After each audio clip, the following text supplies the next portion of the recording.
Salvation is farcical without works. Why do I say that? If you are saved, if you believe in Jesus, if you follow his path, firstly, you would be baptized. Baptism is required for salvation according to the Bible. You would follow his teachings. You would follow his way. He is the way, the truth, and the light. You would be established in a community of believers that has fallen through apostolic succession. As Jesus said, the gates of hell will not pass against the rock that he has built his church on. All of these things are necessary for salvation. You would eat his flesh and drink his blood because his body and blood are the sacrifice for our salvation. Why do I say that? Some people say that there's this belief in once saved, forever saved. And they believe that the sacrifice Jesus made for us is the only thing necessary for our salvation. We need not do anything. That is completely false. Because if you believe that Jesus died for you and you want to live for him, doing that is required. Living for him is required in order to be saved. Because if you believe in him, yet you don't live for him, then you have rejected his salvation. So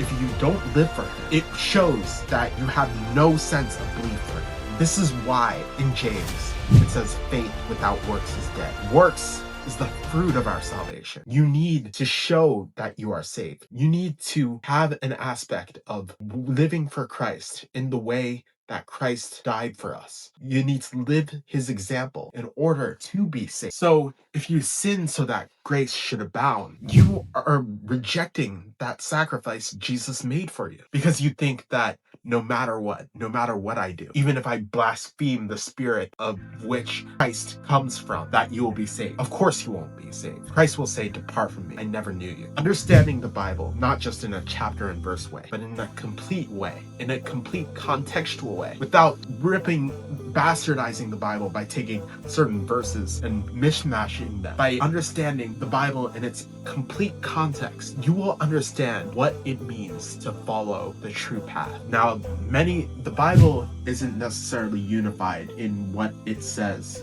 because if you take one chapter of the Bible, which is one book of the Bible, you take one book of the Bible and read it without any context of the other books of the Bible, you'll get a completely different understanding of what the message is if you don't read it in context. You don't need a chapter and verse understanding of the Bible. You need a Bible in its entire context. That is why we have tradition, because tradition informs us of our knowledge of the Bible. What does God teach on marriage? What does Jesus teach on marriage? What is the plan for humanity? If you just read one chapter of the Bible, you're not going to get it.